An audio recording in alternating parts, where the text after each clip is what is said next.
Hey everyone, my name is Brent Peluso, and in this video, I'm going to share with you, yes, how I lost over $490,000 worth of Bitcoin at today's market value, and what you can do to avoid the mistakes that I made so you can profit from this new amazing technology. So, on that note, let's get into the video. Hey, my name is Brent Peluso, and in 2013, I started buying Bitcoin. I saw on the news Silk Road just went down. I'm like, Silk Road, what's this? They're using Bitcoin to buy all these illegal drugs. And Bitcoin was this new crazy technology, and you didn't have to go through a central location. It was peer-to-peer, decentralized trading, kind of like Napster. I'm like, man, this technology looks amazing. So I dove into it and read as much as I could about it. I'm like, I gotta get in this. But one thing I was told, only invest in what you can afford to lose, because Bitcoin is very speculative, and it still is today. So I ended up buying 20 bucks worth, 10 bucks worth, and that was my plan. I was just gonna every week put in $20 and so on and so on. And if I did this, I would be a very, very happy man right now. But I did not. I put in some money, and then all these other opportunities started arising. So, Ponzi schemes and fast cash. There's no such thing as fast cash. There's no overnight success. If something looks too good to be true, it probably is. There are so many Ponzi schemes out there. It is ridiculous. They're taking advantage of people that want to make that overnight success, that fast cash. There's a lot of companies out there that guarantee, like, hey, if you invest in my company, I will pay you a dividend. I will guarantee you a return on your investment. You cannot guarantee anyone anything. There's no guarantees in this world. One Ponzi scheme that I got involved with, so there's this company called BTC Jam. And no, they were not a Ponzi scheme. It was actually a really cool company. So what they were a lending place where you could lend out your Bitcoin. Someone would request a loan, and you'd lend out your Bitcoin to them, and then they would pay you your Bitcoin back over time plus interest, which was great. But the thing is, you had to be very careful who you lended your Bitcoin out to, because they could just take the Bitcoin and bolt. So there were verification processes, and people would start off with small amounts to build trust. But building trust takes a long, long time. There's this one guy named Brian Gear. He was not everyone, but a lot of people, so many people trusted him on the site. And he kind of broke away from the site, and he started up his own thing. And he's like, I'm going to start up these companies, and if you buy shares in my company, I'll pay you dividends with the profits from this the companies that I'm making. So I thought this was a great idea. Like, I can buy a share, and I'm getting more Bitcoin back. That's great. So these shares were probably around zero point 0.1 Bitcoin per share at the time. And again, I think Bitcoin was trading around $214 or something. So bought the share, and every month or every couple bi-weekly, can't remember what it was, but more Bitcoin would show up in my account. I'm like, oh man, this is awesome. So I'd buy more Bitcoin and buy the share, buy more Bitcoin and buy the share. And this was all on his site, on his server. So I didn't actually have access to all this, right? I would have had to sell it. It was like a little exchange. I'd have to sell it to someone else, and then withdraw the Bitcoin. So there's probably about 100 Bitcoin, worth of Bitcoin on this little exchange. And sure enough, what happened is that he took the money and ran. And I don't know where he is this day. I tried to contact him, but obviously he didn't reply. He's probably living on the beach, hanging on the beach somewhere, drinking margaritas. Hopefully not, because what he did was, it was brutal. It was a scam, and there's lots of things out there. So that's one way. That's one way how I lost a lot of my Bitcoin. Um, another way, another way I lost the Bitcoin was shiny object syndrome. There's so much once you're in that space. There's so many things you can start like putting your money towards. You can buy like other cryptocurrencies.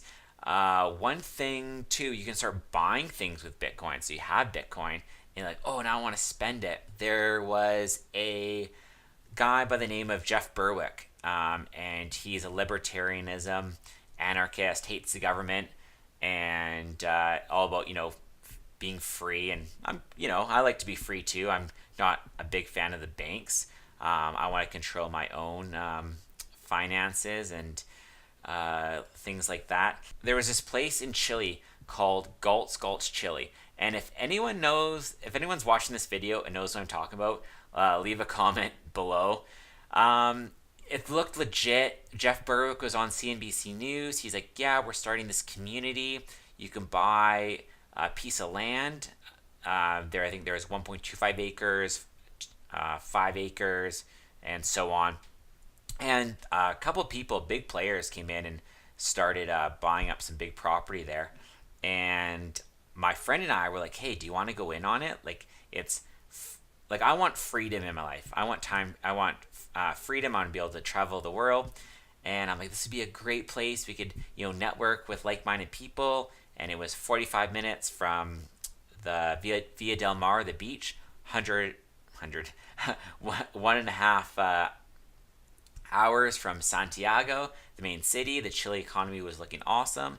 And I said, hey, we'll just, we'll buy the land, and, eventually we'll build. And if we lose it, hey, we lose it, because we knew it was, it was definitely a risk. And the one reason why I wanted to buy it, because you could buy in Bitcoin. So I withdrew. The land was $48,000, so him and I were going to go halfers on it. He flew down there, checked it out, and he's like, yeah, man, looks cool. But he did have a little funny feeling about it, and so did I. Like, if you have a gut feeling about something that's just not right, I would probably listen to your gut and say it's not right. Anyway, I withdrew my tax-free savings account. I withdrew my RSPs. I just sold a business, so I had a bit of money from that. And I also got a loan on BTC Jam, so I borrowed other people's money. And I sent out, I think Bitcoin was trading around $550 at the time. So I sent out over today's market price on 48, what was it, 48 Bitcoin?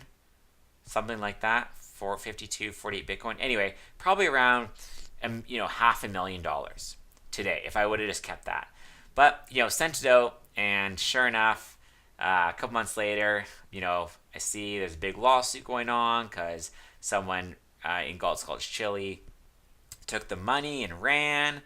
But hey, whatever. It is what it is. These are learning. It was a big learning experience, but hey, I've took that lesson, and I'm better for it now, and I'm going to learn from my mistakes. Security. If you're going to get into the space, please, please, please know what you're doing when it comes to security. A wallet, if you're on an exchange, that is not a wallet. They hold it's like an IOU. They hold your Bitcoin. You don't have, until you take that off the exchange, you're fucked. Literally. They could go down tomorrow and you've lost everything. So with great response, with being your own bank account becomes great responsibility. If you don't want people, the banks could go down too. Don't get me wrong, but point is, you need to be secure. There's what's called offline wallets. So things like Ledger and the Trezor, they're hardware wallets, physical devices, and you can keep your Bitcoin and other cryptocurrencies on them. I'm actually buying a Ledger today, where you can get a Ledger. It's my affiliate link, by the way. So if you do buy something, I will make a small commission. But I just think I think they're like 58 euros or something. like obviously if you buy a house, you're buying insurance on that. If you buy a car, you're buying insurance on your car. If you want your money, it's safe. Like if it's on the internet, like what happened to me about, I think this was last year, Bitfinex, one of the major exchanges, got hacked, and I lost a ton of money, and it sucked. So if you're going to be trading on exchanges, again, I know this is more work, but maybe have 5 exchanges and then put, 1/5 on one, like separate them on all exchanges. So your risk is spread out. If you have it on one exchange, the exchange goes down. What happened in Mount Gox in I think 2014 or something? People lost so much money, and it's not cool to lose your money or value or whatever you want to call it. There's paper wallets as well. I mean, there's just look into security, and please make sure this is your money. This is your finances. So just like a bank is right now, you're giving trust into a bank to make sure that I don't know, it's not money, but your fiat currency is safe, right? So if you're gonna go into this game, you have to take responsibility on yourself. It's up to you to keep your money secure. And the next thing I want to talk about is organization. Man, oh man, there's so many places where you can start putting bitcoins and buying this and buying this altcoin and that altcoin. When Bitcoin first came along, I think the second exchange that opened up or the second altcoin was like Mastercoin, and they opened up a Mastercoin exchange and made safe an altcoin, which is still around today. And their thing is about having a decentralized internet where you can safety, where you can log on any computer and all your stuff will just pop up. You could buy they did an ICO on the Mastercoin exchange. So I bought a bunch of that, and I think I got scammed so many times that I'm just like, fuck it, I'm out of here. Again, my fault for being stupid. And then I went back a couple years later because I saw the Bitcoin price come up, and and I see that the Mastercoin exchange is no longer around, and all these other sites where I had like pieces of Bitcoin were no longer around, and like I think I had like 0.1 Bitcoin here, 0.025 Bitcoin there. Like that wasn't that much at the time, but now at like $10,000, that's like $1,000. That's like $1,000. So I had like thousands of dollars all floating all over the place, and I would forget passwords. I forget logins. Back to security. Two-factor authentication, very, very important. Yes, it takes longer to do, but get it. Trust me, get it. Back to organization. So know where you're putting all your assets, all your cryptocurrencies, all your Bitcoin. Have all your passwords like in a safe, secure spot all together. This is your finances you're dealing with. If you're going to get into the space, get into the space properly. And my last thing, if you're going to get into the Bitcoin space, one thing that I regret doing was going in, coming out, going in, coming out, going in, coming out. I got very, very jaded with all the scams that were going on, but I love the technology around it, and I'm in it to stay for now. And if you are consistent and you do your homework every day, like trade, if you want to get trade like properly, do your homework every day. Again, I'm not giving I'm not giving financial advice or anything. I don't want to get sued here, but if you stick with it every day, and you're consistent, and you're hardworking, and you put in the time, and you're patient, you will do well. You will do well. And obviously, you have to have be risk adverse, because this it's speculative. You have to know how markets work. You have to put in the time and do this properly. People right now, it's called fear of missing out. So people are coming in, they're seeing the market's going anabolic right now. It's so stupid. People are like rushing in there, like, oh my god, like I need to get in. If I don't get in now, I'm gonna miss out forever. and it's bringing a lot of dumb money into the space. Um, like I said, yeah, at the right, if you think there's the right time to buy, buy some, and then maybe put on a hardware wallet in a safe spot, and yeah, forget about it. But if you're going to be in buying and selling and buying, you need to do your homework. Just like in anything in life, anything you invest in, know what you're doing, understand the game, understand the rules of the game, and be dedicated to your craft. That's why I don't invest in stocks, because I don't understand how stocks work. The stock market. I'm not investing in real estate because I don't really know how it works right now. I'm learning. I'm taking a course with people that I respect and trust in the game on trading, because that's what I want to do. So anyway, I'm gonna wrap this up now.